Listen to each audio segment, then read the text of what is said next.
in his life. So for the first time in Middle Stone Age, man was able to use fire.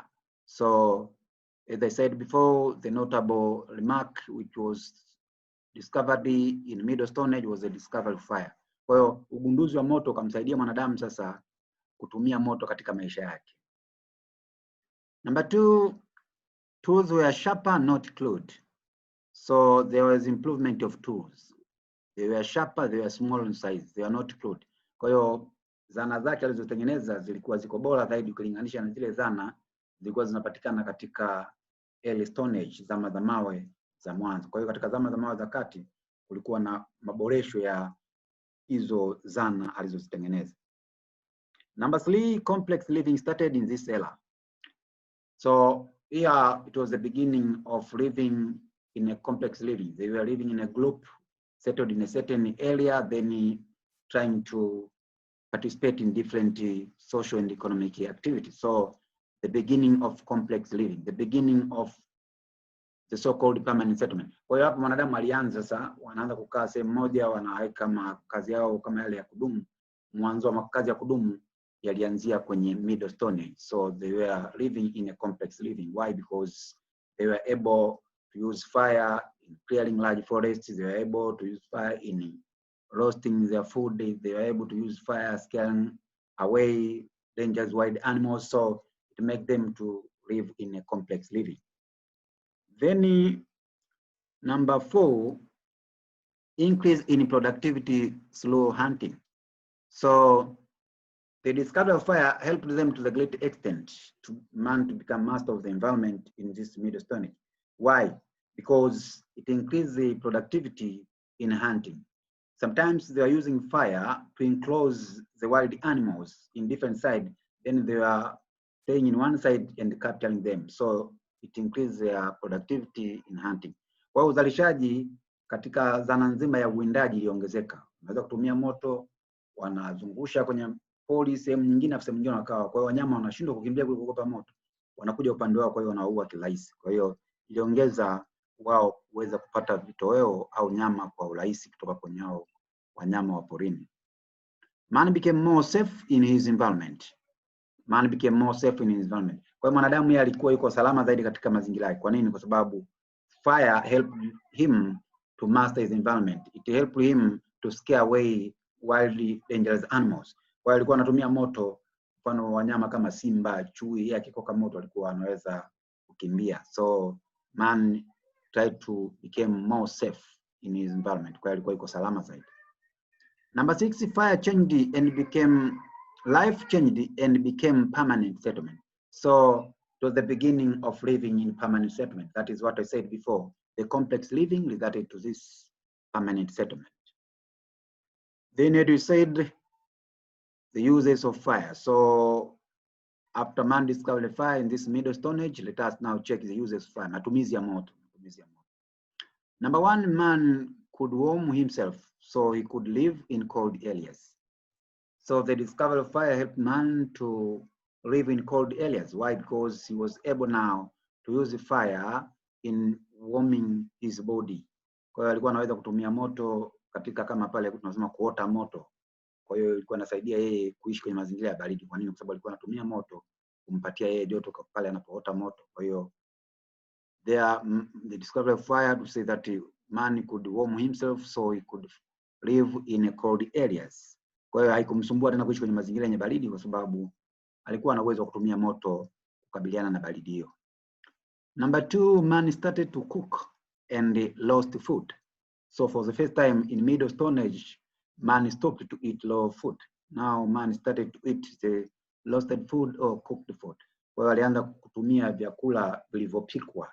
Kwa nini? Kwa sababu alishagundua moto. Lakini kwenye early Stone Age, man alikuwa anakula raw food, chakula kisichopikwa. Kwa nini? Kwa sababu kulikuwa hakuna moto. So one of the uses or notable use of fire, it was used for cooking and roasting food. Then number 3, man could use fire to fell down trees for firewood. Kwa hiyo alikuwa anatumia moto kuangusha miti mikubwa ambaye baadaye alikuwa anaitumia kwa ajili ya kuni. Anachoma pale mti na mwishoni ukishadondoka basi yale matawi yanatumia kama kuni. So man used fire to fell down trees, so that we use also trees as firewood. Number 4, man could use fire to protect himself against wild animals. So as I said, there man used fire to scare away dangerous wild animals like lion, like elephant, leopard, and other dangerous wild animals. Kwa alikuwa anatumia moto kuwafukuza wanyama katika mazingira alikuwa anaishi. He could use fire to clear farm and also for hunting. So when there were tall grasses to the area he wanted to cultivate, then man what to use to set fire those grasses thereafter to clear a large piece of land so as cultivate. Kwa hiyo alikuwa na sample na poli kubwa anataka ageuze shamba, basi alichokuwa anafanya yeye ni kuchoma moto. Moto utaunguza ile majani, baadaye ile ardhi itakuwa iko haina manyasi, baadaye haina majani, baadaye basi yeye anapanda mazao ambayo alikuwa anahitaji. So fire also was used to clear farms so as man to get area for cultivation. Number 6, man could use fire to light in caves during night. Kwa hiyo kwa sababu baizeni yeye alikuwa jengi nyumba kama tulizonazo sasa, alikuwa anaishi sana kwenye in caves, kwenye mapango. Kwa hiyo moto ulimsaidia yeye kumpatia mwanga kwenye yale mapango. Unajua mapangoni kunakuwa na giza. Kwa hiyo alikuwa anatumia moto as the lighting, kwamba impatie mwanga kwenye yale mapango ambayo yeye alikuwa anaishi kama nyumba. So those were 6 uses of fire. Physical features of man. Physical features of man. Muonekano wa mwanadamu ulikuwaje? Umbo lake lilikuwaje? Man had a bigger brain than before. So the size of the brain increased. Ubongo wake uliongezeka. It had 1000 centimeter cube up to 1500 centimeter cube. So the increase of brain size, and that increase of brain size, it enabled him now to discover fire. It enabled him now to master his environment. That is the notable physical feature of man in this Middle Stone Age. Man had small teeth and well-rounded forehead. Kwa hiyo alikuwa na meno madogo. Kwa nini? Kwa sababu vyakula alivyokuwa anakula vilikuwa tofauti na vile alivyokuwa anakula mtangulizi wake kwenye ile tunasema kwenye early Stone Age, kama vile walikuwa anakula primate kama gorilla, monkey. Wale ndio maana tusema walikuwa na large jaws, walikuwa na large teeth, lakini hapa ni tofauti. Kwa nini? Kwa sababu ile change of the environment, changes of the physical feature ilimpelekea yeye awe na small teeth, lakini akawa na rounded forehead. Paji la uso hapa palikuwa kuko rounded. Alikuwa tofauti na vile shape iliyokuwa iko kwenye scar ya yule mtangulizi wake ambaye aliishi kwenye early Stone Age kama wale primates such as gorilla, monkey, apes, chimpanzee. Man began to make clothes from animal skin. You see, so in this Middle Stone Age, another notable issue, man now was able to make clothes from animal skin. Alianza kutengeneza nguo kwa kutumia ngozi za wanyama. Tengeneza ngozi ya wanyama kama vile shati, anatengeneza ngozi ya wanyama kama kapula au kama sketi, ili tu ajistiri katika mazingira husika. Kwa hiyo sema began to make clothes, but especially using animal skin as a raw material in making those clothes. Then how man obtained the food? Alipataje chakula? The Middle Stone Age man hunted in groups. So he obtained the food through hunting, and they were hunting in groups. So walikuwa wanawinda katika makundi, wanakuwa wako wengi wanaenda kuwinda wanyama, baadaye wanakula wale wanyama.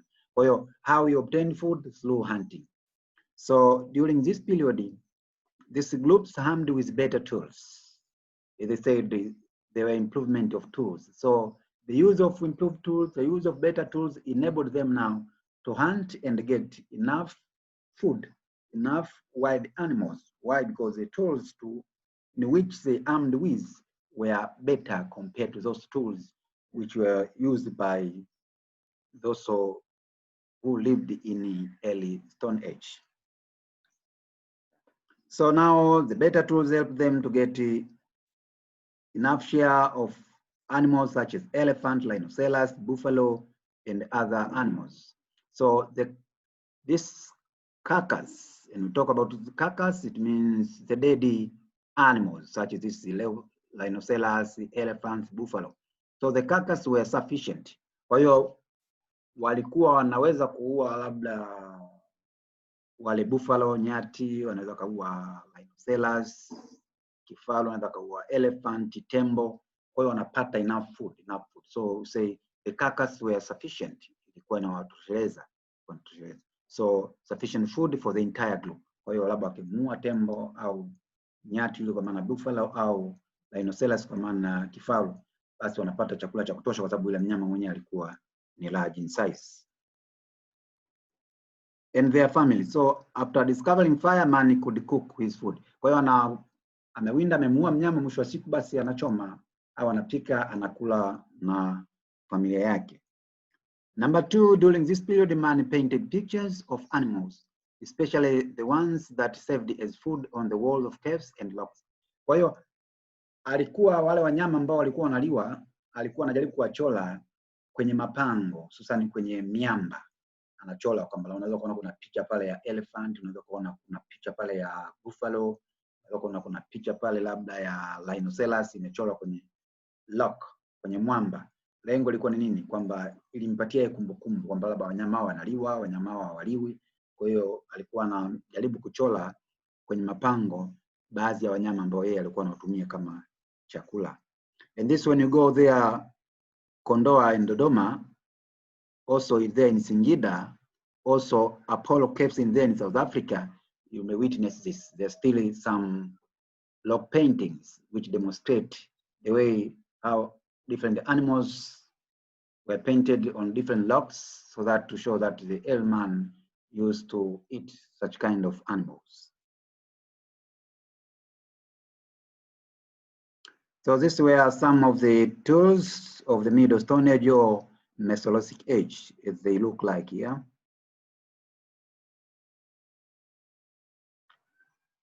The discovery of fire, So as I said, the notable or the major discovery in the Middle Stone Age was the discovery of fire. You should bear it in mind. Kwa hiyo kitu kikubwa ambacho mwanadamu aligundua katika zama za mawe za kati, this Middle Stone Age, ilikuwa ni ugunduzi wa moto. So that was a very notable issue. So man could have discovered how to kindle fire after seeing sparks when a stone struck another, and they made stone tools. Kwa hiyo mwanadamu anasema aligundua moto baada ya kuona pale when he was striking one stone with the other. Anachukua jiwe moja huku ile mwamba, jiwe moja huku jingine huku kushoto. Alipokuwa pale ana strike, anagonganisha hivi, ilikuwa inatoa cheche, that sparks. Kwa hiyo the striking of different stones gives sparks, and there is man noted that kwamba hizi cheche ni nini. Kwa hiyo ugunduzi wa moto ilikuwa kwa njia ya kwanza, slow striking stones which gave sparks. There is where man was able to kindle fire or discover fire. But another was slow rubbing a stick in a wooden glove. Alikuwa muda fulani anaweza akachukua gogo fulani la mti, anachimba kama kitundu fulani, hapo anachukua stick fulani, anatomeka pale, then anafanya kwa mtindo huo. Kwa hiyo anakuwa anasema anapekecha. So rubbing a stick in a wooden glove. So man discovered fire in Middle Stone Age by these two senses, either striking one stone with the other. So when the stone gives sparks, where there the fire started, or by rubbing a wooden glove with a stick. So also the fire could be obtained during Middle Stone Age. So as you can see this picture, so this one, the first one, this one is striking one stone up with the other, so that the stones can give spark. This one. So this is stone, this one is struck with this one, and when talk about sparks, these are the sparks. Kwa hiyo unakuta hili jiwe na hili jiwe, hizi hapa ni cheche. Kwa hiyo pale kaweka nyasi, kwa hiyo zile cheche mwisho wa siku zinasababisha moto pale, basi anakuwa amegundua moto kwa mtindo huu. But this picture number 2, showing that man kindling fire, making fire, but by using this wooden globe, this one, with this stick. So by rubbing this wooden glove and this stick, there also fire could be obtained by then. Kwa hiyo walikuwa wanatumia kupekecha mti na mti mwingine kupata moto au kugonga jiwe na jiwe jingine kupata cheche ili moto utokee. So that is how man discovered fire in also Middle Stone Age. So after that, let us now check the Late Stone Age. The Late Stone Age. So the Late Stone Age, this as said, sometimes is known as Neolithic Age. So the other name of Late Stone Age is Neolithic Age. This age started around the 50,000 years before the birth of Christ, up to first millennium. It means 1,000 years after the birth of Christ, that AD.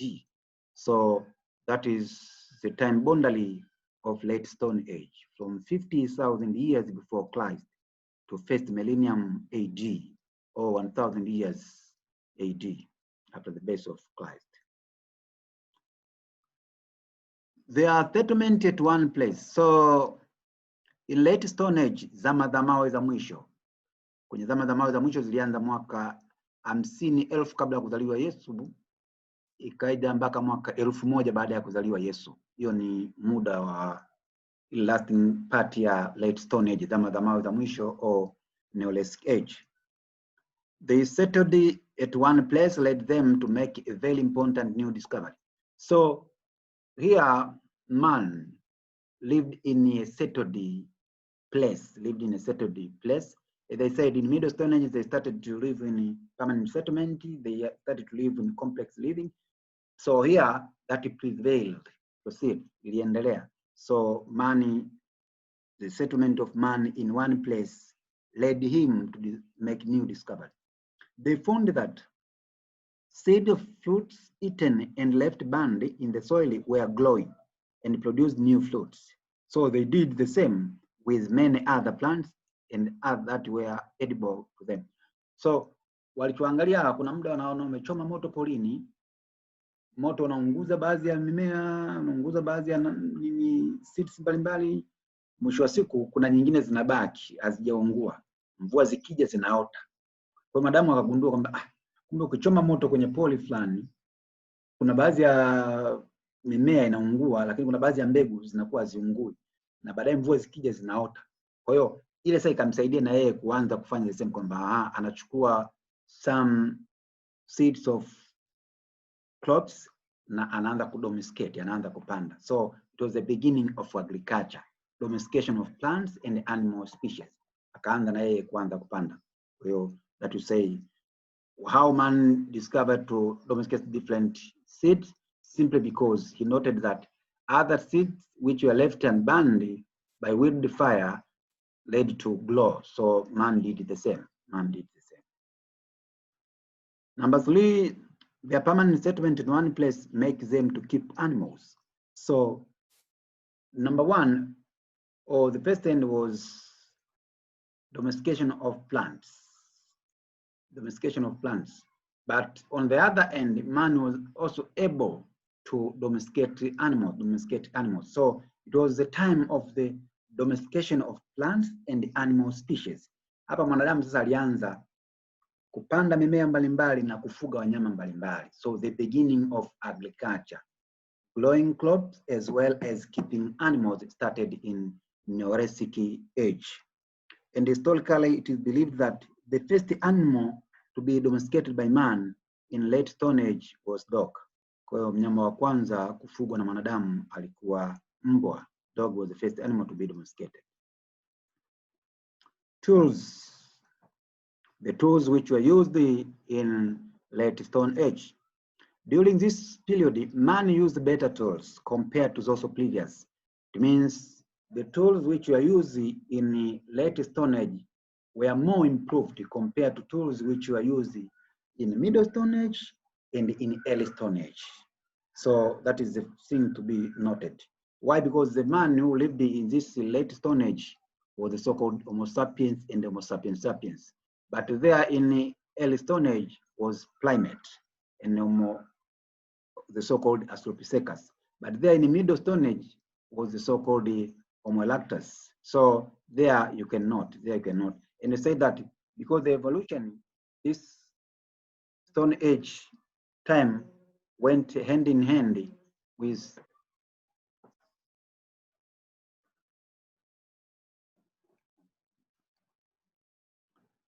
so this Stone Age tools went hand in hand in evolution of man. So there are the changes of brain capacity. So there are the changes of body structure or physical feature. That's why we say man at first didn't master his environment, then it come to being skillful man, that Homo habilis, then it come to the so-called the intelligent man or the true man of today, that is Homo sapiens sapiens. So there you can find that there were improvement of making tools simply because there was evolution, gradual change from low to better. Kwa hiyo hapa aliweza kutengeneza zana nzuri zaidi kwa sababu kilichopo hapo kilikuwa ni kwamba alotengeneza bidhaa au dhana katika zama za mawe za mwisho alikuwa na Homo sapiens, wakati kwenye zama za mawe za kati alikuwa Homo erectus, wakati kwenye zama za mawe za mwanzo alikuwa Homo habilis, alikuwa primate kama gorilla, chimpanzee. Kwa hiyo unaweza kaona pale mabadiliko ya improvement ya tools ilienda kutokana na increase of brain size of man due to evolution. So man was able to make sharp small tools which were known as microliths. So when you talk about this microliths, these were the sharp small tools which were made by man during the late Stone Age. Kwa tukisema microliths ni hizo zana zote zilizotengenezwa na mwanadamu katika zama za mawe za mwisho, ambazo zenyewe zilikuwa ziko small in size but very sharp. Zilikuwa ni ziko katika maumbo madogo lakini zimenolewa vizuri. They were more improved compared to those tools which were there in the middle and there in the early Stone Age.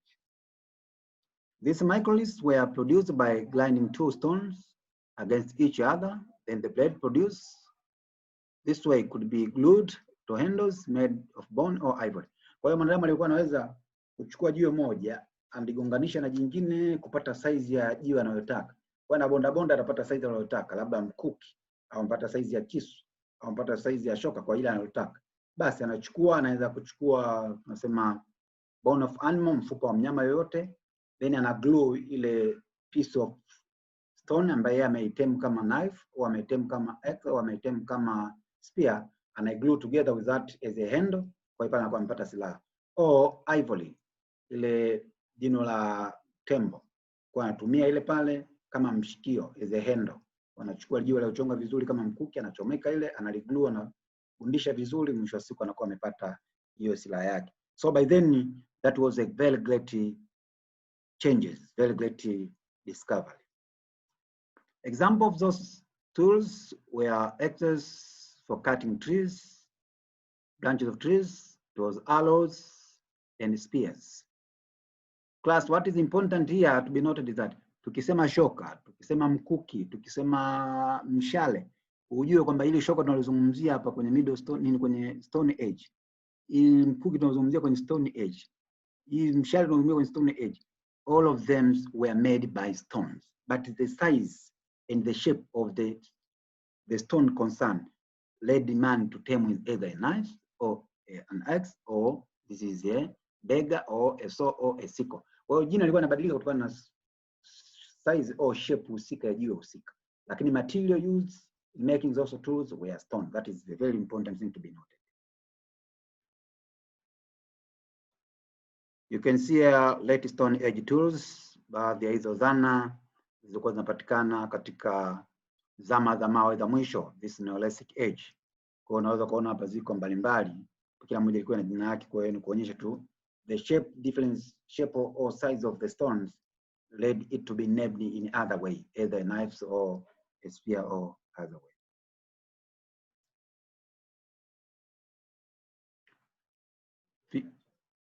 Physical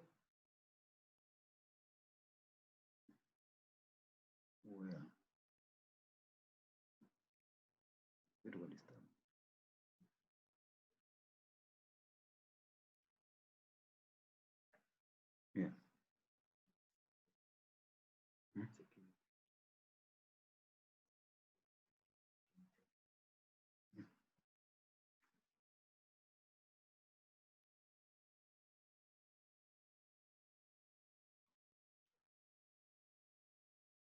kama kuna chenye kuna issue. Okay.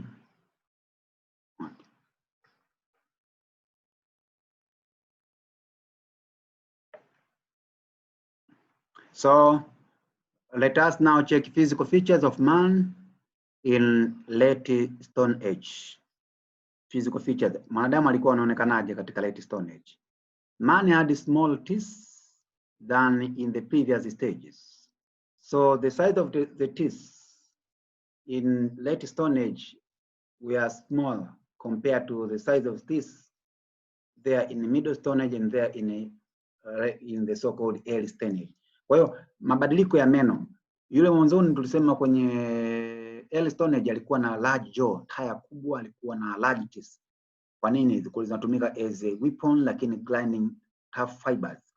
Lakini anapokuja kwenye Middle Stone Age, size za teeth zinabadilika kutokana na ile changes ya vyakula na vyakula. Kwa hiyo alianza kula soft foods, kwa hiyo size of teeth keep on decreasing. The same in late Stone Age, the size of the teeth kept on decreasing. Kwa nini? Kwa sababu man adopted to eat softer food since man could now cook. Kwa hiyo anaanza pale kupika. Kwa hiyo pale ilikuwa hali ile type fibers kama alivyokuwa anakula primate kipindi cha Early Stone Age. So they were the improvement of teeth, especially the teeth were becoming smaller and smaller in size, while brain capacity kept on increasing. So there I should note. The brain capacity increased from Early Stone Age to late Stone Age, but the size of the teeth of man kept on decreasing from Early Stone Age to late Stone Age. Note that. He had a large brain capacity. Size ya ubongo iliongezeka, alikuwa, that's why you say here he was called the intelligent man or the true man of today. Why? Because he had the brain capacity like the way how we are having currently. That's why I say this is the true man of today. So increase of brain capacity. He walked upright on long straight legs and had less body hairs than his ancestors. So in the early and middle Stone Age, man had a lot of hairs. Man was covered with a lot of hairs. Alikuwa amekuwa covered na vinyoleo vingi sana. Now I would say that those hairs enabled him to live in cold areas. But due to changes of environment, man had changes of those hairs. So the hairs kept on decreasing and become less and less as the days went on. Kwa hiyo vinyoleo vilianza kupungua. That's why ukiangalia hata watu leo unakuta vinyoleo vyetu vinakuwa tofauti na the way ilivyo kwa gorilla au kwa chimpanzee. Ile wao inakuwa vile kutokana na mazingira wanaoishi. Sisi iko kutokana na mazingira tunayoishi. Kwa hiyo wanasema vinyoleo vilipungua. The hairs which covered the body of man decreased in late Stone Age. Then let us check the major changes in man's life during late Stone Age. So class, it is very important for you to know the major changes in man's life during late Stone Age. Mabadiliko makubwa ya maisha ya mwanadamu yaliyotokea katika zama za mawe za mwisho. Hii unatakiwa iweke vizuri kichwani, sababu hili swali linapenda sana kutoka hususani kwenye mitihani mbalimbali. So you need to bear also major changes on your brain. Major changes in man's life during late Stone Age. Mabadiliko makubwa katika maisha ya mwanadamu kwenye kipindi cha zama za mawe za mwisho. Number one, the major change, it was beginning of agriculture. So one of the major change in the late Stone Age was the beginning of agriculture. So man started to domesticate plants and animal species. Kwa mara ya kwanza mwanadamu anaanza kufuga na kulima mazao mbalimbali. Anafuga wanyama mbalimbali, anakuja analima mazao mbalimbali. Kwa hiyo akawa anaokota the wild seeds, anakuja kudomesticate maeneo alikuwa anaishi. Alikuwa anachukua huko wild animals, nisema the first one was dog. Anakuja pale anadomesticate, kwa hiyo akaanza kuwa mkulima akiwa anafuga na alima mazao mbalimbali. So the beginning of agriculture was one of the major change in man's life during the late Stone Age. Miongoni mabadiliko kubwa sana yaliyotokea katika zama za mawe za mwisho. Number two, creation of permanent settlement. So as you see there in Middle Stone Age, it was the beginning, but here it was now creation of permanent settlement. Mwanadamu alikuwa na makazi ya kudumu. alianza kuishi ile tunasema sedentary life. So man ceased to live the so-called nomadic lifestyle, moving here and there, searching pasture, searching food. So man now become a sedentary creature. So tried to live in one settled community or in permanent settlement. Kwa hiyo kuwa na makazi ya kudumu. So agriculture required farmers to settle in one area for a long time in order to prepare the field, plants, weed and harvest. Kwa hiyo shughuli nzima ya kilimo, asafishe shamba, apande, apalilie, baadaye avune, ilikuwa inamfanya mwanadamu lazima aishi sehemu moja. Sababu kuna mazao mengine labda yanachukua mwaka mzima, kuna mazao mengine miezi 6. Kwa hawezi leo akalima labda miogo, wiki ijayo au mwezi ujao anahama, inakuwa ngumu. Kwa hiyo lazima akisha anapalia ile miogo yake, baadaye anakuja anavuna. Kwa hiyo the agriculture enabled man to start living in permanent settlement. Number 3, development of social and political organization. Development social and the political organization. So they started to create social organizations on how to live together, helping one another in that settled community. Kwa walianza kuishi katika maeneo kama jamii moja, community moja, wakawa wanasaidiana. So they started the social organization, but also they started the political organization, mambo ya kisiasa. So there are some people submitted their power to other individuals, and those individuals selected became leaders to rule them in those particular society or community. So it was the development of political organization. Masuala mazima ya kisiasa tunayoona leo basi yalianzia kwenye late Stone Age or Neolithic Age. Kwa hiyo watu waliamua kwamba wanawachagua baadhi, wanasema watakuwa viongozi wetu, wale waliochaguliwa kuwa viongozi wanaongoza wenzao ili wajue wanaishije katika jamii husika in a harmonious way. Number 4, high population growth. High population growth. So development of agriculture enabled man to keep on performing the fertility rate thereafter, to say that the best rate increased. Wanadamu wakaanza kuzaliana sana. Kwa nini? Kwa sababu kulikuwa na sufficient food production. So they are not worrying about what they should eat. Why? Because they produce more. So the enough production in late Stone Age, especially the production of surplus agricultural products, enabled them to have high base rate. So high base rate led to rapid increase in the number of the people. As we say, high population growth. Kwa hiyo ilipelekea kuongezeka kwa idadi ya watu, kwani watu walizaliana sana kwa sababu chakula kilikuwepo. Number 5, specialization of labor and trade. So that was the beginning of labor specialization. Mgawanyo wa kazi. Nani afanye nini, wapi, wakati gani. Kwa hiyo wapo watu wenyewe walikuwa wafugaji, wengine wakaja kuwa wahunzi, wengine wakaja kuwa wasusi, wengine wakaja kuwa wachongaji vinyago mbalimbali, lakini wengine wakaja kuwa wafanya biashara. So it was a specialization of labor and trade. So some people, for example, in iron societies, some people there became the so-called ironsmiths, wahunzi. In pottery societies, the area which had clay soil, some people become potters, so they used to make different pots and other clay tools. Also in areas which had raffia leaves, people were able to make different tools made by raffia leaves, such as basket, mats, and so forth. So it went that way. Kwa hiyo kulikuwa na specialization of labor, mgawanyo wa kazi au majukumu, nani afanye nini. Number 6, development of art and craft. Development of art and craft. Sanaa mbalimbali. Kwamba kuna watu wanaweza kutengeneza vyungu, kuna watu wanaweza kutengeneza vinyago, kuna watu wanaweza kuchora, kuna watu wanaweza kufuma, kuna watu wanaweza kuvua. Kwa hiyo it was the development of art and crafts. Development of art and craft occurred in late Stone Age. Number 7, it was religion. Number 7 was religion. The development of agriculture made human beings more interested in natural phenomena. So the beginning of religion. Pale sasa tunasema, wanahistoria tunasema, mwanadamu alikuwa na dini toka katika kipindi alianza yeye kuwa na uhusiano na Mwenyezi Mungu toka kwenye kipindi cha late Stone Age. Forget about this Islamic religion, forget about this Christianity. Lakini ile spirit ya kwamba mwanadamu kubelieve there is supernatural power. So there is metaphysics, there is a certain power which is not seen, kwamba hiyo mwanadamu alianza kuwa nayo hiyo idea toka kwenye late Stone Age. Kwa pale ndo dini tunasema zilianzia hapo.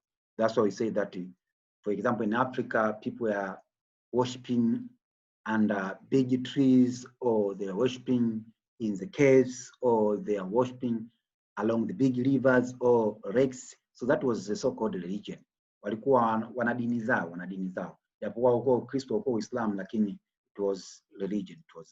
Kwa wanaamini kuna Mungu au kuna miungu. So religion also developed, or was a major change in late Stone Age. Characteristics of late Stone Age. Characteristics or features of late Stone Age. Number one, the growth of agriculture. That is the notable one. Number two, agriculture led to production of food. Also division of labor began, like what we've seen there earlier. There was also major changes. Women specialize in collecting vegetables and taking care of plants which grow near their dwelling place. Kwa wale wakina mama walikuwa kazi yao sana sana kukusanya vegetables, mboga mbalimbali, lakini walikuwa wenye pia take care plants which were grown near their dwellings, kwamba mimea ambayo ilikuwa imelimwa karibu na makazi yao. But also especially men were hunting. They specialized in hunting. Wana baba wala wanaume walikuwa wenyewe wanadili zaidi na kuwinda. The care for children was left to women. Kuchukua care kwa watoto au kuwatunza watoto ilikuwa ni jukumu la wakina mama. Wakina baba wenyewe walikuwa kazi yao sana sana kwenda kulima huko, kwenda kuwinda na kuleta vyakula nyumbani, lakini watoto wanatunzwa na nani? Wakina mama ilikuwa ndio kazi yao. Specialization increased food production. Kwa ule mgawanyo wa majukumu, nani afanye nini, au wanakuwa wazalishaji wa bidhaa hii au wakulima au wafugaji, ilisaidia kuongezeka kwa uzalishaji, Or specialization increase food production. The increase of food production resulted into rapid population growth. Chakula kilivyokuwa kingi, basi watu wakazaliana, mwisho wa siku idadi ya watu ikaongezeka. So it led to rapid population growth. Number 6, population growth in turn led to growth of villages. Kwa hiyo idadi ya watu ilivyokuwa inaendelea kukua, community zinaendelea kugrow, jamii zinaendelea kukua, mwisho wa siku basi ndo vijiji vikaanza kuibuka. Watu waanza kuweka jamii zao zile, vijiji vikaanza, development of villages. Village and population necessitated one important thing, that is organization. Kwa watu walikuwa wanalive katika ile settled community, ikawasaidia sana wao kuhakikisha wanaishi katika vijiji husika.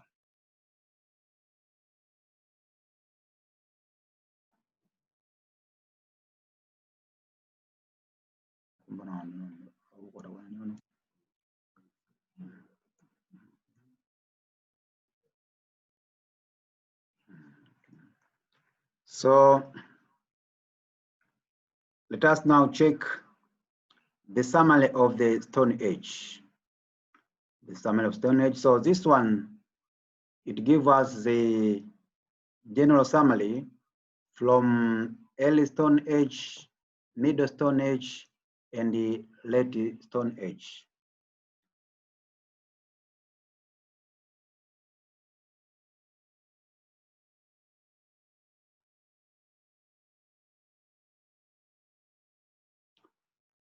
So this table shows the summary. So you can see here, this one is the stage and the scar. Ilikuwa stage gani, lakini tunavyosema scar, mwanadamu alikuwa yuko kwenye stage ipi? That's what say stage stroke scar.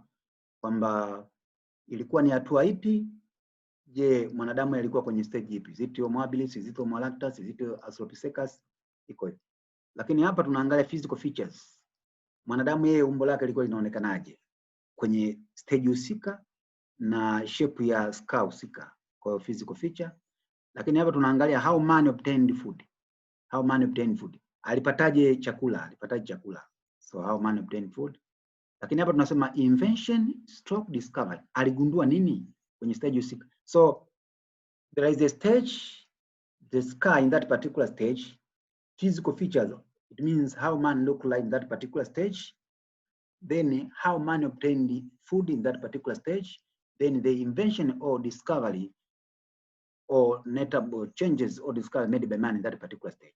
So number one is early Stone Age. So in early Stone Age, the stage was early Stone Age. The scar, it was Australopithecus, Homo habilis, and Homo erectus. So these three group of creatures lived in early Stone Age.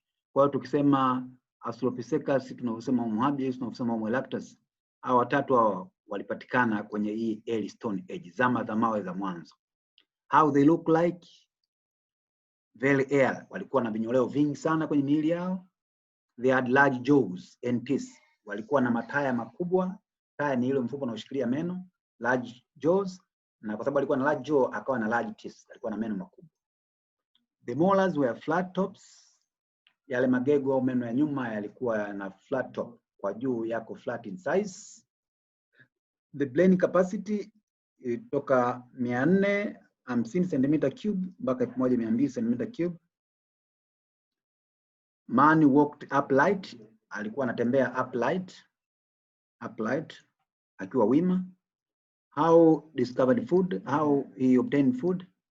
Through gathering roots, fruits and eggs. Alikuwa anakusanya yale matunda poli, mizizi ya miti na mayai ya viumbe mbalimbali wa mwituni. So chakula chake alipata through hunting and gathering. Man was a scavenger, so scavenging, eating the dead prey. Kwa unakuta pale there are some animals, animal and the left, so the leftovers were known as the dead prey, so man became a scavenger, eating those remains. Kwa mwanadamu alikuwa anakula mabaki ya mfano simba yeye ameua labda tembo nini, au simba ameua labda buffalo, nyati, basi amekula, ameacha mabaki. Mwanadamu akifika pale yale mabaki anatumia kama chakula chake. So scavenging, eating is the remain of the dead prey left by wild animals. Invention, crude stone and pebble tools. Alitengeneza crude stone. Bidhaa zake zilikuwa ziko duni sana. Kwa nini? Sababu level of science technology was low. But also some of the tools which were made was first hatched, chopper, cleaver and hex. Well, hizo ni miongoni mwa tools man made in early Stone Age. When you come to Middle Stone Age, the stage is Middle Stone Age. The scar is Homo erectus and Homo sapiens. Brain capacity, it range 1000 cm³ to 1500 cm³. Man had small teeth. Man had well-rounded forehead. Kwa hiyo hapa brain capacity iliongezeka, meno, size ya meno ikapungua. Kwa hiyo ubongo ulikuwa unaongezeka kwenye size, lakini wakati huo size ya meno ilikuwa inapungua. Kwa nini? Kwa sababu aliadapt kwenye from eating tough fiber into eating softer food. Man had a well-rounded forehead. He obtained food through hunting and gathering in groups. Chakula chake alipata through hunting and gathering, kuwinda na kukusanya matunda poli au vyakula mbalimbali vya polini. The notable invention or discovery, man discovered fire in Middle Stone Age. He combined bones, wood and stone to make tools. Kwa hiyo alikuwa anatumia baadhi ya mawe, miti mbalimbali na tunasema mifupa ya wanyama mbalimbali katika kutengeneza nini tunasema hizo tools mbalimbali. Mfano alikuwa anatumia bones and wood kama handle ya either a spear or axe or a knife he made by then. Tools with handles. Kwa hiyo hapa kwa mara ya kwanza mwanadamu alitengeneza zana ambazo zilikuwa zina sehemu za kushikia, ile mishikio. Na mishikio mingi ilitengenezwa either kwa bones, mifupa ya wanyama mbalimbali, au wood, vipande vya miti mbalimbali. Specialized tools, aliweza kutengeneza specialized tools kwamba hiki kitumika kama jembe kwa ajili ya kulimia, hiki kitumika kama shoka kwa ajili ya kukatia vitu mbalimbali, hiki kitumika kama panga, so specialized tools. Then late Stone Age, the stage is late Stone Age. The scar there was Homo sapiens and Homo sapiens sapiens. Brain capacity 1000 centimeter cube to 1800 centimeter cube. Man was less hairy, alikuwa na vinyoleo vichache. Small teeth, meno alikuwa madogo. Shape of skull similar to modern man's. Kwa hiyo ile fuvu lake lile size yake ilikuwa kama sisi wanadamu wa leo, kama sisi wanadamu tulivyo sasa. How he obtained food? Through hunting and gathering.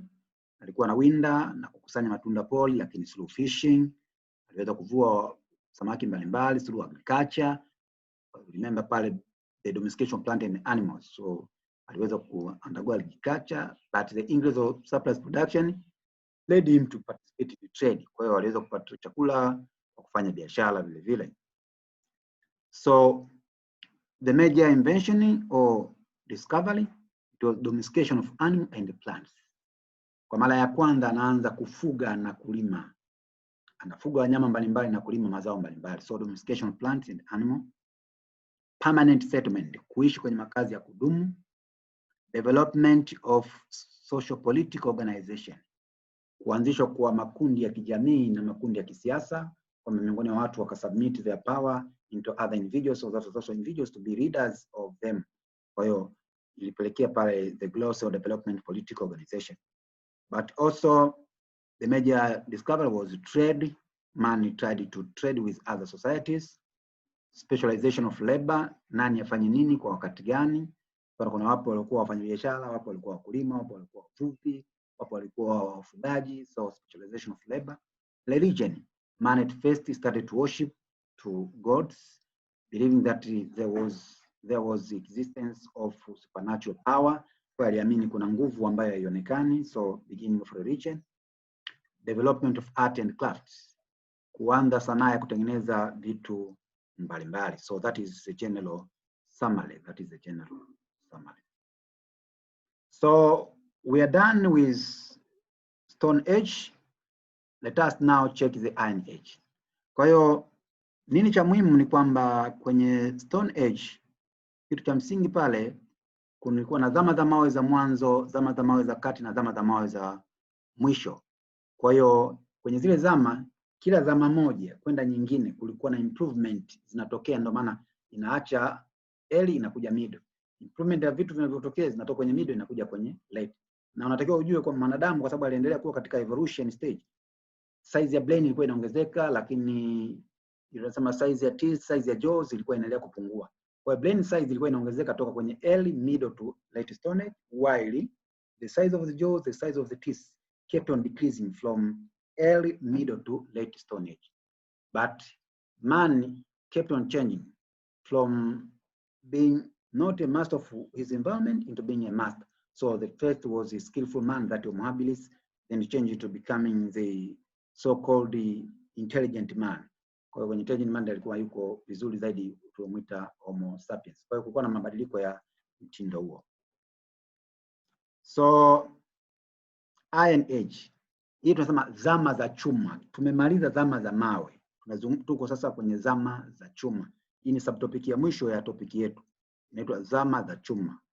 When talk about Stone Age ni zama za mawe, nyakati ambapo mwanadamu alitengeneza vitu mbalimbali kwa kutumia mawe kama a raw material of making those tools.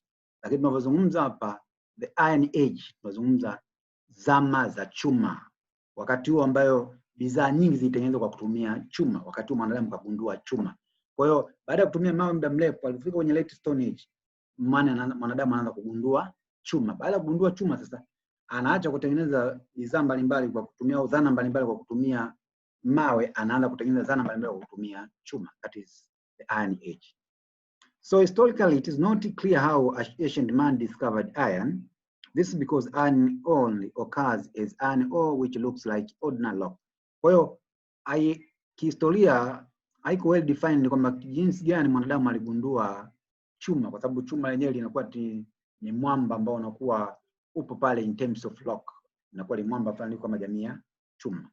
But using the naked eye, it is not easy, or it is difficult to differentiate between rocks that contain iron and those that do not. Kwa hiyo ilikuwa ngumu kugundua mwamba huu ulikuwa na madini ya chuma au hauna madini ya chuma. Kwa hiyo in addition nasema very high temperature are needed to smelt iron or so as to produce iron. Lakini wakati huo ilikuwa inahitajika joto kubwa zaidi ili kuhakikisha kwamba unayeyusha chuma ili kupata chuma husika kwa ajili ya kutengeneza vitu mbalimbali. But historians have put forward two theories which explain the discovery of iron. Kwa hiyo jinsi gani mwanadamu aligundua moto, nini aligundua chuma, hii tunaiangalia sana kihistoria kwa kutumia two theories. So two theories are used by historians to explain the discovery of iron. Kwa hiyo when I gave you a question, explain two theories that explain the discovery of iron. Number one is mistaken identity theory. Number two is forest fire theory. So mistaken identity theory, that's theory number one, explain about the discovery of iron. But theory number two is forest fire theory, which explains the discovery of iron. So say forest fire theory. So let us start with this mistaken theory. It is believed that man discovered iron. Man discovered the iron.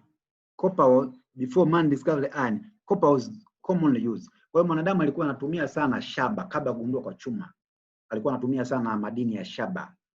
Ile madini inaitwa shaba, copper alikuwa anatumia sana.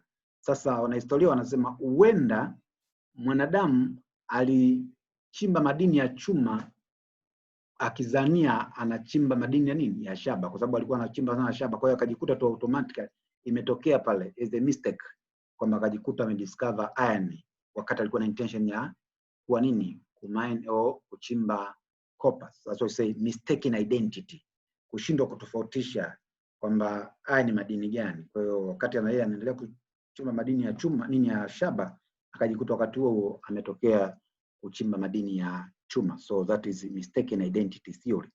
In this theory, iron was discovered when man mistakenly mined iron ore instead of copper ore.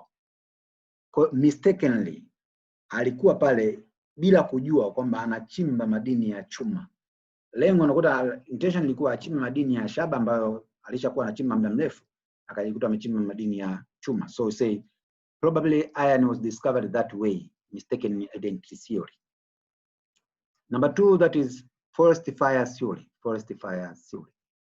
According to this theory, forest fire melted iron ore that was on Earth's surface. This left lumps of iron on the ground. Kwa hiyo kulikuwa na ile tunasema the bush fire or forest fire, moto unawaka huko msituni mkubwa. Sasa matokeo yake, kama sehemu kulikuwa na iron ore, kuna tabaka la madini ya chuma, ule moto unayeyusha ile chuma inakuwa kama muundo wa uji. Sasa baadaye sehemu nyingine moto ukizima, yale maujuji ya chuma ambayo yanaendelea bado hayajapoa yanakuwa na tunasema ile lumps, yanaonekana kama makaa fulani yameachwa pale. Unaona? Sasa baadaye wanadamu wanakuja kukaribia, yakipoa inaonekana yule fulani limeganda, kwamba wanagundua kwamba hii kumbe ni chuma, kwamba baadaye ikiwa imekuwa highly melted inakuwa muundo wa uji, lakini ile joto likipungua inakuja kuganda, linakuwa kama chuma. That's what say forest fire theory, kwamba mwanadamu aligundua moto huenda baada ya kuona polini, baada ya moto kuzima, kuna yale sehemu ambapo kulikuwa na madini ya chuma bado yana moto, yalikuwa yanaonekana yako rangi nyekundu kama makaa ya moto. Kwa hiyo baadaye hiyo ndikamsaidia alipoenda pale kukaribia yale madudu yalivyopoa, akagundua kwamba hii ni nini? Ni chuma. So that is forest fire theory. So the left lumps of iron on the ground led man to note that this is iron. So historically, iron is explained that it was discovered by using these two theories, mistaken identity theory or forest fire theory. Kushindwa kutofautisha kati ya copper kwa maana ya shaba na chuma, na ya pili ile nini bush fire or forest fire ambayo moto ulikuwa unazuka porini unaacha hizo lumps of iron ores ambayo baadaye mwanadamu alitumia kama chuma.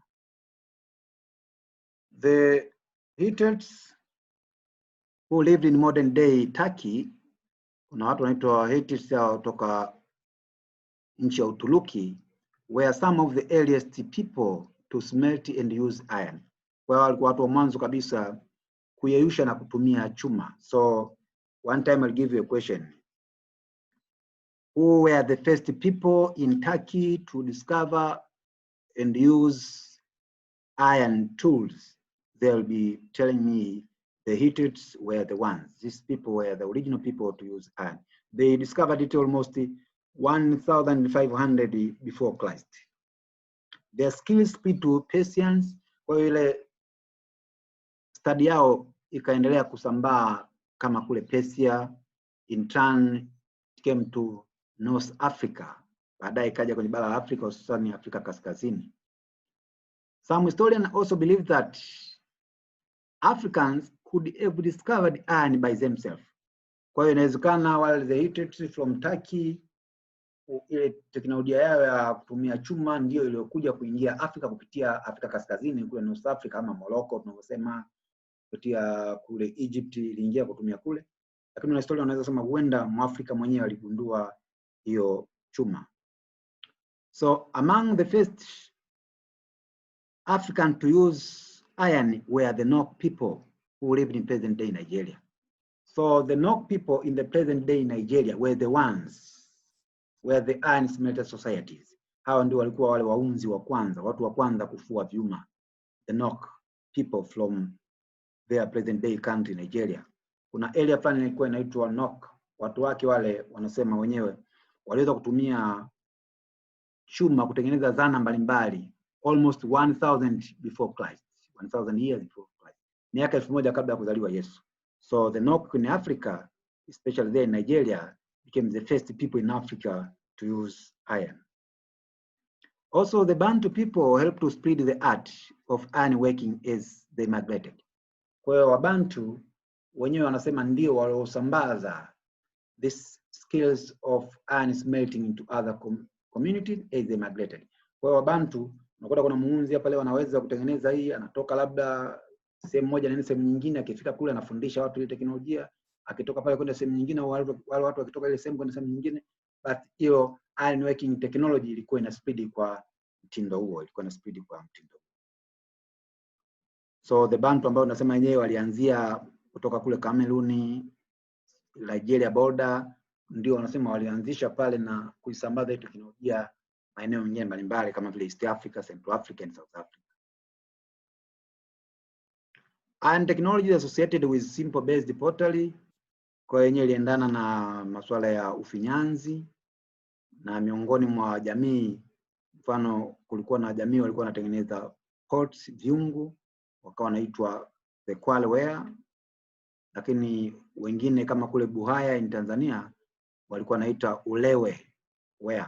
So those were some of the pots. Na tusema pots making went hand in hand with the iron working skills. Kwa hiyo hizo jamii nazo wenyewe walikuwa na teknolojia ya kutengeneza zana mbalimbali zilizotengenezwa kwa chuma. So iron was used to make tools and weapons. Example of iron items made by traditional African community are machete ambayo tunasema panga, daggers, arrowheads, spears, axe, hoes and sword. Hiyo ni miongoni mwa zana zilizotengenezwa kwa chuma. The major center in Africa included Melowe. Melowe call it as the Birmingham of Africa. Birmingham is one of the cities there in Great Britain or England. It is famous for production of iron ores. So in Africa, Melowe was very famous in the production of iron ores or iron tools. So that's why I say Melowe is also known as the Birmingham of Africa. But Birmingham is one of the cities there in Great Britain, there in Europe, or there in England, because the country known as England or Britain, there's a city known as Birmingham. The city is famous for production of iron. That's why Melowe goes at the same feature. That's why it is also known as Birmingham of Africa. It is found, Melowe is found in Western Sudan. Other area which had iron deposit were Chad, like area around Lake Chad, there Kasai, Tunisia, there Taluga in Nigeria, Engaluka on the Kenya-Tanzania border, and Buhaya there in Western Tanzania. There were small iron centers in Uvinza there, Kigoma, Karagwe there in Highland, Bukoba there, also Ugweno, all in Tanzania.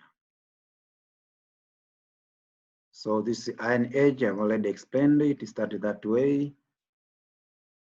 First millennium AD. The most famous iron site, as I said before, Engaruka in the Rift Valley of Northern Tanzania. They are along the shore of Lake Victoria. Also there Uvinza, Kigoma. Also Karagwe and Ugeno.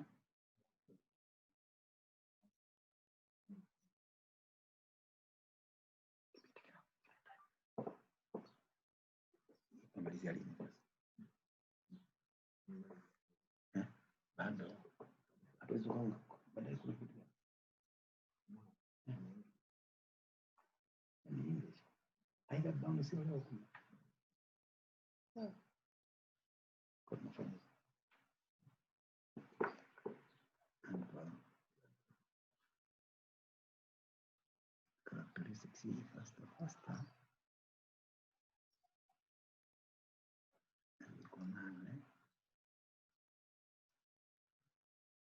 Characteristics hapo tunabaki kwenye mchoro. Kwenye kusoma zile characteristics zile faster na mchoro inaishia hapo. Kwa hiyo ninyoshe. Kule chini si maswali hatapitia wenyewe.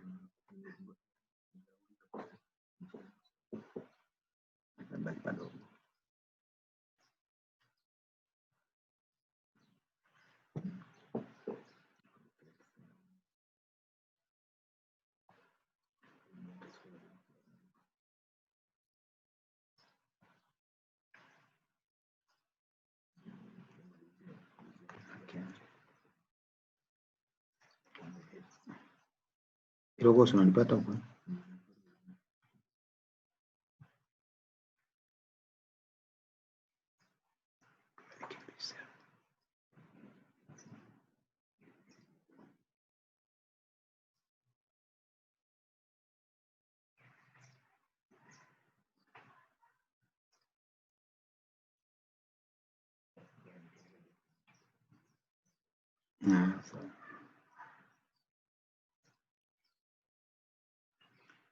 Okay, class, so there the Iron Age, we say that some of the iron tools makers were the Fipa people, the Yao of the Ruvuma, the Pale, the Kilimanjaro, and the Kikuyu people in Kenya. They smelt iron from logs and sand, then they made knives, arrows, oars, and other implements. Kwa hiyo walichimba madini ya chuma, wakayeyusha kutumia joto kubwa lililotokana na moto, baadaye wakaweza kutengeneza zana mbalimbali kama mikuki, mishale, nasema majembe ya mkono yale, mashoka na kadhalika. By using iron tools and weapons like spears, arrows, axes, and hoes, people increase their ability to master their environment. So here man became the master of the environment because he is using stone tools. Now man use iron tools. So the tools which are made by iron were very durable compared to those which were made by using stone. Kwa hiyo hapa zilisaidia sana kutengeneza zana imara zaidi. Characteristics of Iron Age, the tools were highly improved and more efficient. Kwamba zana ziliboreshwa zaidi na zilikuwa zina ufanisi mkubwa zaidi. Mfano jiwe lililotengenezwa kama liyotumika kama shoka ilikuwa ni tofauti na shoka lililotengenezwa kwa chuma. That's why I say improvement of tools. Man became more creative and innovative. Mwanadamu alikuwa mgunduzi zaidi, aliweza kugundua vitu mbalimbali, kutengeneza vitu mbalimbali. So he became a creator and innovator of different items. There was expanded surplus production. Ziada ya uzalishaji iliongezeka kwa sababu mwanadamu alitumia vifaa vilivyotengenezwa kwa chuma ambavyo vilikuwa bora zaidi. Existence and an expanded exchange relation, that you say trade. Kwa hiyo kulikuwa na expansion of trade or development of trade. So the iron smelting societies were taking their iron tools and traded them with other societies. Number 5, it was complex village communities emerged. People lived in permanent settlement, but also the village were very complex, well organized. Why? Because people use iron tools for security purposes. Advantage of iron, tunaangalia faida za chuma. Number 1, iron helped people to improve their tools. So tools which were made by iron were more improved compared to those which were made by stones. Number 2, people were able to make iron tools like spears, arrows, heads, axes, and the hoes. So improving tools in such a way that they were better because they were made by iron. Number 3, by using iron tools, people increase the ability to master the environment. So man now became a scavenger. Rather now man became a master of the environment. Then number 4, iron tools increase the ability to produce more food. So man was able to clear a large piece of land and produce enough food for the community. Number 5, they were able to clear bigger area and cultivate large field. So the iron tools enabled man to clear large area for cultivation. Number 6, settlement expanded, giving rise to complex village community. So the permanent settlement, people were living in a well-organized communities. Number 7, the increase of food productions led to large population and political organization. So because there is now food, so man was able to make sure that the base rate increased because there was no food shortage. So that enabled the increase of political organization. Number 8, increase of specialization and division of labor. So people were specialized, others became traders, others agriculturalists, others became ironsmiths, others participated in pottery, others in fishing activities. So they increase the specialization and division of labor. Lastly, number 9, emergence of classes. Those are people engaged in trade or in agriculture or in ironsmiths, they were regarded as the people of higher class. They exploited the people who did not participate in those activities. So it was the emergence of classes, kuibukia kwa matabaka. Tabaka moja linanyonya tabaka jingine, hususan tabaka la juu linanyonya tabaka la chini. These were some of the iron tools made by them. You can see the picture here. So this is some of them. Lastly, you need to know and check this one. This is the map of Africa showing the famous iron sites which were found in Africa. So number 1 is Axum. Axum is a very famous iron site which was found in the present day Ethiopia. Number 2 is Merowe. It is found in Sudan. Number 3 is Nok. It is found there in Nigeria. These were others like Shikapa, we have Kalabwe there, we have Ngaluka, we have Uvinza there in Kigoma, Kalambo, Dambwa, the Gokomele Ziwa, and the Kapulimbwe. So these were some of the famous iron sites found in Africa. So to your level, you need to be able to draw and mark or label all these famous iron sites. You need to know where Merowe is, where Axum is located, where Nok, Uvinza, Ngaluka, Shikapa, Dambwa were located. So you need to be able to draw this sketch map of Africa and label the famous iron sites. This marks the end of our topic, that is evolution of man, technology, and environment. So in your own time, get time to revise these questions. They are about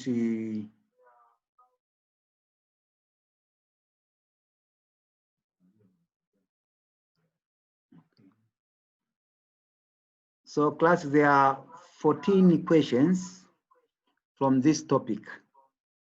So you need to pass through this. And next week, be starting your examination.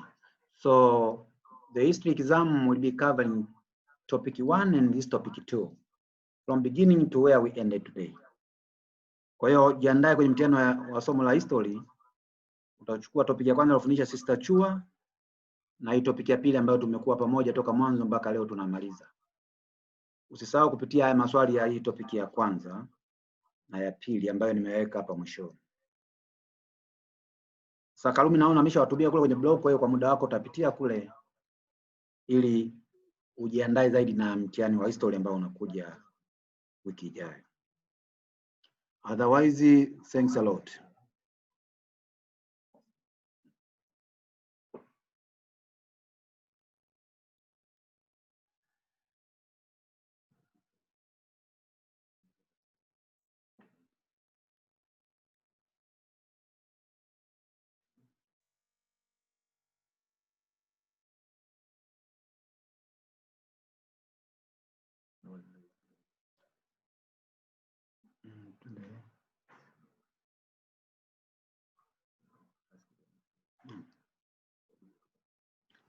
Okay, class.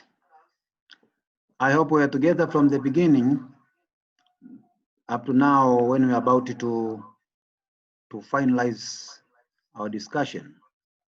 So if we are having a question, it is your time. Or if you're having something to share, let you share with us. Anyone having something to share with us? Okay, because you don't want to volunteer, let me now try to pick anyone to share with us.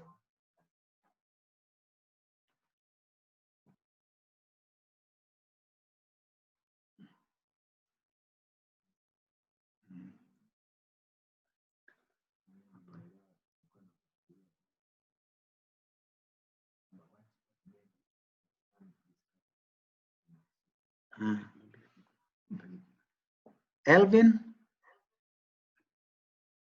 Elvin? Elvin, do you hear me?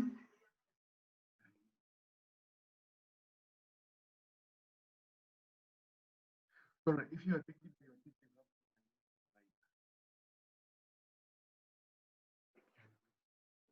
Elvin?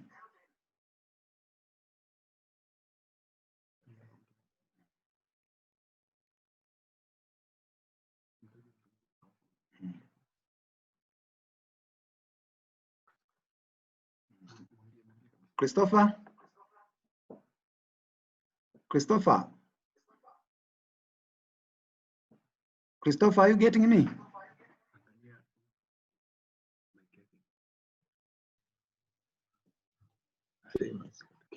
Yes, Christopher.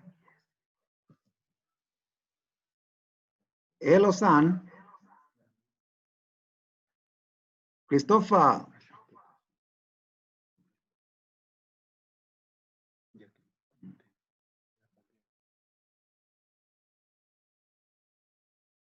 Jacqueline?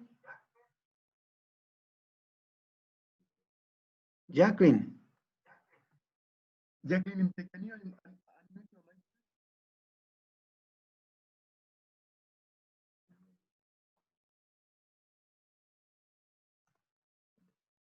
mic? Nurdin? Nurdin? Yes, sir. How are you, son? I'm fine. Okay, happy to be with you now. Okay, sir. So, may you give me the other name of Neolithic age? Late Stone Age. Thanks very much. There you are. So may you mention just any 2 or 3 famous iron sites in Africa? Meroe. Yes. Coke. That is Nok. Nok. Yes, there you are. Not Coke. That is Nok. Another? And Uvinza. There you are. Thanks a lot.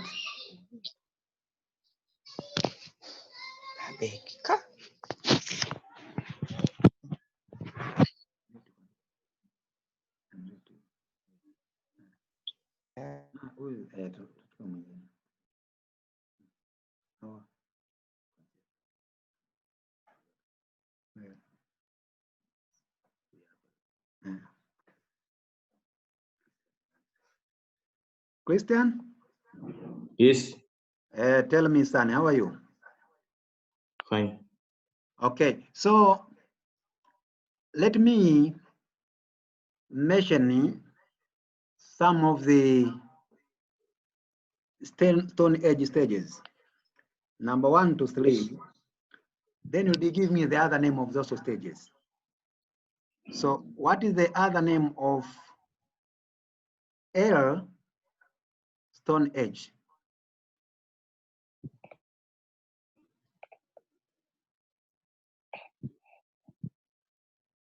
Okay, let's go to the other. What is the other name of Middle Stone Age? Middle Stone. Nomadic.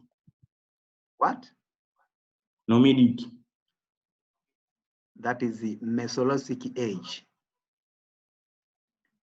And the other name of Late Stone Age?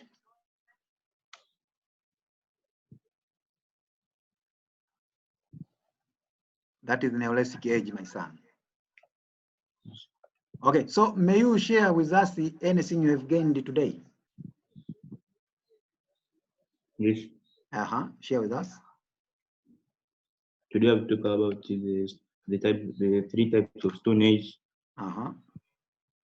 The first one was Early Stone Age, Late Stone Age, and the Middle Stone Age. Okay. And the Late Stone Age was talking about the Late Stone Age was talking about the Late Stone Age was talking about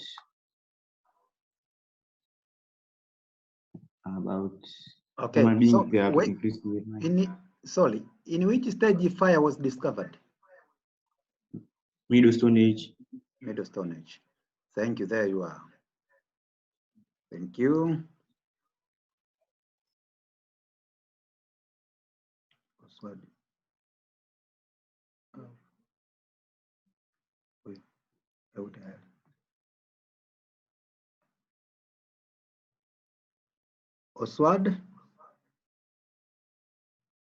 Hello, Oswald.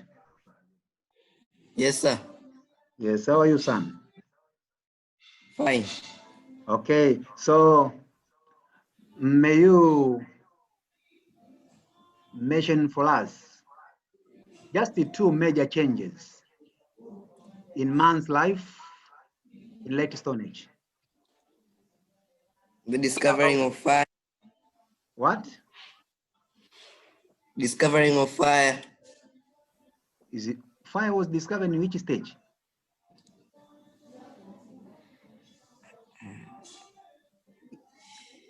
Fire Sir, was you said in the question. My question is, pay attention. The question is, mention 2 major changes in man's ways of life in Late Stone Age or in that Neolithic age. Any major 2. There were about 6, so just mention 2 of your interest. Number 1. Number 1.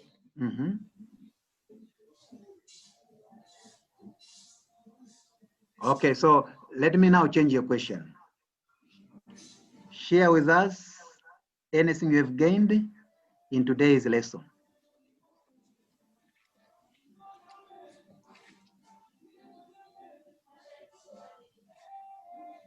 Nordin.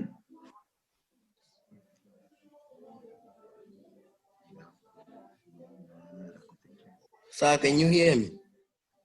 No. Sir, Yes.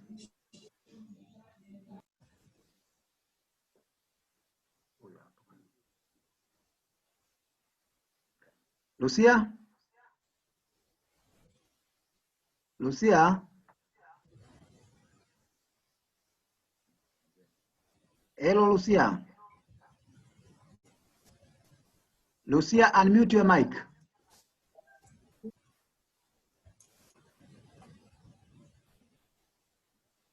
Lucia? Yes, How are you, daughter? fine. Okay, I can see you have enjoyed the lesson, is it? yes. Yes. Lucia. So, Lucia, may you share with us anything you have gained today? What I've learned Yes. about the evolution of man, how they discovered iron. Okay, so there, I've learned explain me. tools made by iron. Okay, so I'm interested to know that how man discovered fire. May you explain it? How? Man discovered fire. Fire. Fire, yes. How fire was discovered. Good luck. Fire was discovered in the Middle Stone Age. They used sticks to do friction with woods using sticks, and that's how fire appeared. Okay. Thank you. May you mention for us just any 2 major changes in man's ways of life in late Stone Age?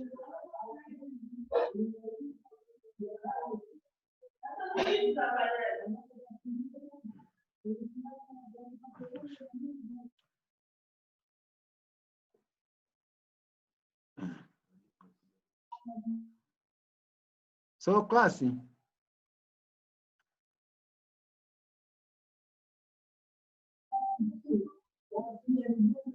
Okay, now get prepared for English class. Go, you take break if it is fast forward, dakika 10 zijazo English inaanza. Kila mmoja ajiandae sasa.